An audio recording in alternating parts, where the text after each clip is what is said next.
Thank you for joining us after the dress rehearsal of Tosca. You've been rehearsing for about 3 weeks under Franco Zeffirelli. Mr. Domingo, I turn to first because I know you've sung the role of Cavaradossi for some years. Have you changed your view since you started rehearsing this production at the Metropolitan Opera House about the character of Cavaradossi? Well, I think I have a very deep, and by now almost definitely, way of performing the part, but I think that you always find something new. That's the reason you accept to do new productions, because you always want to find something new, and when you have somebody as gifted and with his love for opera as Franco, you know, is wonderful, because you find new things even after doing Tosca almost 200 times. It was marvelous, this period of rehearsals, and I think that then we have a production that it is sensational. You've only just begun to take up the role of Tosca, have you not, Miss Behrens? Yes, I sang it for the first time in Paris in December. This is my second production, and in this wonderful production where all the props, the sets, the furnitures radiate so much sensuality that is very exciting. It's very exciting for me too that Franco Zeffirelli, who did it last, and I think the only time was Maria Callas, now feels ready again to do it, and it's so wonderful, and it's... Well, now, she's a very, very temperamental woman, isn't she, Tosca? Yes. How do you get sympathy for her at the same time? Because she comes in, she's calling for her lover, she's impatient, she thinks there's another woman there. Is it the love that she feels for him that really makes her sympathetic? Of course. And I think that the jealousy is also a way to express her love. It's very flattering for a man if a woman is jealous.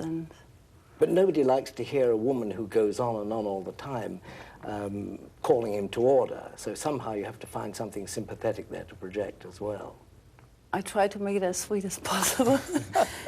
And I think she is not that. I mean, when she comes, there are strange things, that the door is locked, that she actually hears Fuscio di Vesti. The rustle of a skirt. Rustle of a skirt is what she said she hears. Yes, and his answers are not quite coherent, because she feels that he is nervous and tense too after his meeting with Angelotti, so... And it's quite... She's got some cause, in other words, to feel jealous. Something's going on. She has some reason for it. Something is going on. Besides, this is part of the play of love between them. And I think it's very tragic that this jealousy then causes the whole setup, which Scarpia uses, exploits, and which in the second act then is really the point where the whole thing blows up. Now, Scarpia is a real villain, isn't he, Mr. MacNeil? He's hardly got a redeeming feature in this. Well, Franco feels strongly that he is truly in love with Tosca. And he said that Puccini would not have written the Già mi strugge aria if it's love music. And he wishes, and I hope that we're getting what he wants, that Scarpia at certain moments is literally almost beyond his actions as the chief of police, and he's in considerable political trouble besides, that he's almost doesn't know which way he will go.